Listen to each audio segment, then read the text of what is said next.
আমার মা এই পৃথিবী থেকে চলে যাওয়ার পর আমার বাবা আমার মেজো খালাকে বিয়ে করে। আমার বাড়ি কিশোরগঞ্জ আর নানা বাড়ি সেই একই জেলায়। নানি বাড়ি থেকে বিয়ে দিয়েছিল মেজো খালাকে বাবার কাছে, যেন আমার ছোটবেলাটা খুব সুন্দর হয়, মায়ের অভাবটা যেন আমি কখনোই বুঝতে না পারি। সৎ মা কখনো নিজের মা হয় না, এটা আমার খালা কিন্তু আমাকে প্রমাণ করে দিয়েছে। আমার বয়স যখন 12 কিংবা 13, তখন আমার মা লিভারের অসুখে এই পৃথিবীর মায়া ছেড়ে চলে যায়। আমি আমার বাবা মায়ের একমাত্র মেয়ে। দাদা বাড়িতে শুধু আমার একটা দাদি আর 4টা চাচা আছে। 4 চাচা যদিও বিয়ে করেছে, তবে তাদের সাথে আমাদের কোনো ভালো সম্পর্ক নেই। আর আমার তো কোনো ফুপুও নেই, তাই আমার দেখাশোনা করবে কে, এ কথা চিন্তা করে তাই সবাই মিলে আমার বাবার সাথে আমার খালাকে বিয়ে দিয়েছে।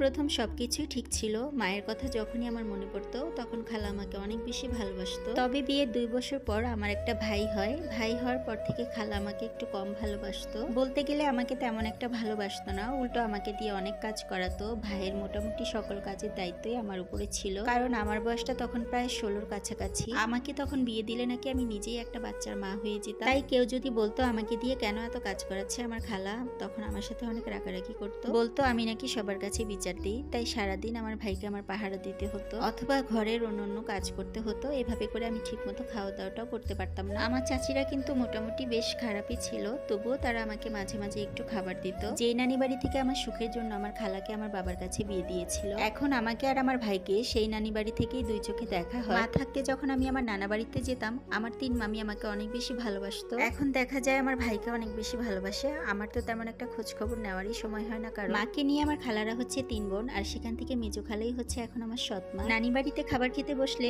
সবাই ভালো খাবারটা আমার ভাইয়ের পাতেই দেয়, আর আমার কথা তো যেন কারো মনেই নেই। মা যখন বেঁচে ছিল তখন সবাই ভালো ভালো খাবারটা আমার পাতেই দিত। মাঝে মাঝে মায়ের কথা অনেক বেশি মনে পড়ে। এখন মায়ের কথা মনে পড়লে অনেক বেশি কান্না আসে। মা কেন এত তাড়াতাড়ি চলে গেল, আর চলে যেহেতু যাবে আমাকে সাথে করে কেন নিয়ে গেল না। আর বাবাও জানি কেমন হয়ে গেছে, বিয়ের পর থেকে তেমন একটা খোঁজ খবর আমার নেয় না। বাবার কাছে কোনো কিছু আবদার করলে বাবা বলে, তুমি এখন অনেক বড় হয়ে গেছো, আর তোমার একটা ছোট ভাই আছে, ওর পিছনে অনেক টাকা পয়সা খরচ হয়, তাই আমার প্রয়োজনগুলোকে তাদের কাছে এখন বিলাসিতা মনে হতে থাকে।